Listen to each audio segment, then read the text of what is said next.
Hello everyone, আসসালামু আলাইকুম। নিয়ে আসলাম একটি নতুন ভিডিও। আপনারা সবাই কেমন আছেন? আলহামদুলিল্লাহ আমরা খুবই ভালো আছি। আজকে সারাদিন যা যা করব তা আপনাদের সাথে শেয়ার করতে চলেছি। ফার্স্টেই ঘুম থেকে উঠে আম্মু বারান্দা দেখতে চলে গেল। বারান্দা না দেখলে আম্মুর ভালোই লাগে না। আমরা তো ছিলাম না, আমরা স্কুলে ছিলাম, আম্মু রুম গুছাচ্ছিল।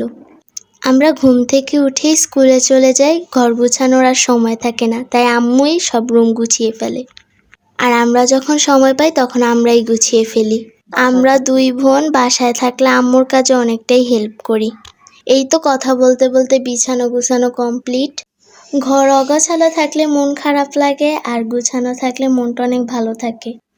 আম্মুর ঘর গুছানো শেষ হলে আম্মু নিজের জন্য নাস্তা বানায়, আমরা সকালে নাস্তা খেয়ে যাই। মাঝে মাঝে আম্মু চিয়া সিড দিয়ে লেবুর রসের পানি খায়, আজকে সেটাই বানাচ্ছে। সাথে ছিল শসা, সিদ্ধ ডিম আর খেজুর। দেখেন গাইস, ঢং করে খেতে গিয়ে ডিমটা পড়ে গেল। আম্মু একা একা নাস্তা করতেছে, ছুটির দিন হলে আমরা সবাই একসাথে করতাম। নাস্তা খেতে খেতে ভাবতেছে আজকে গাছগুলা পরিচর্যা করবে।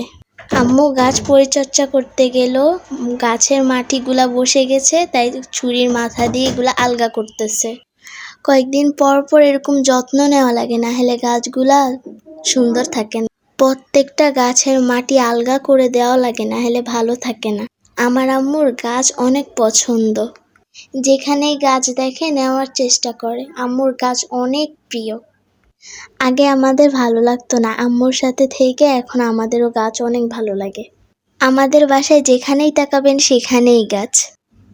আমার আম্মু গাছের যত্ন নেওয়ার জন্য চালের পানি, ডালের পানি ইত্যাদির পানি জমিয়ে এগুলা গাছে দেয়। এর পানি দিলে গাছগুলো অনেক ভালো থাকে। এই তো আমাদের যেসব ধরনের গাছ আছে তা আপনাদের সাথে শেয়ার করছি। গাছগুলা সুন্দর না? আপনাদের বারান্দায় কি কি গাছ আছে তা আমাদেরকে জানাইয়ে। আমার আম্মুর মতো কে কে গাছ পছন্দ করেন অবশ্যই কমেন্টে জানাবেন। বাসার প্রত্যেকটা কাজ আম্মু অনেক যত্নে সহকারে করে। কি কি ধরনের গাছ আছে তা আপনাদের সাথে শেয়ার করতেছি। বাসার কাজ শেষ করে আম্মু ভাবতেছে আজকে কি রান্না করবে।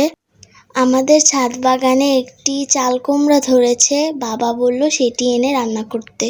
যে ভাবা সেই কাজ, দুজনে চলে গেল সেটি আনতে। গিয়ে দেখে গাছে ধুন্দুলো ধরেছে।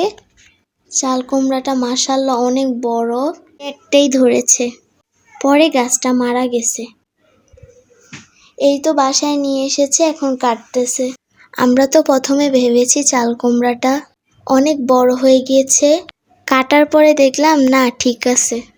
এই তো কাটাকাটি কমপ্লিট। কুমড়াটা মাছ দিয়ে রান্না। মাছটাকে ভালো করে ধুয়ে লবণ আর হলুদ দিয়ে ভালো করে মেখে নিল। তারপর মাছ ভাজা শুরু করে দিল। সবজি কিভাবে বানায় তা তো সবাই জানেন, তাই আর রেসিপিটা বললাম না। আমার বাবার এটা খুব পছন্দের খাবার। আপনাদের সাথে কথা বলতে বলতে রান্নাটা কমপ্লিট হয়ে গেছে। সবজিটা অনেক মজা হয়েছে। আজকে সন্ধ্যাবেলায় ফ্রেঞ্চ ফ্রাই খেলাম। এই তো আজকের ভিডিওটা এই পর্যন্ত। আল্লাহ হাফেজ।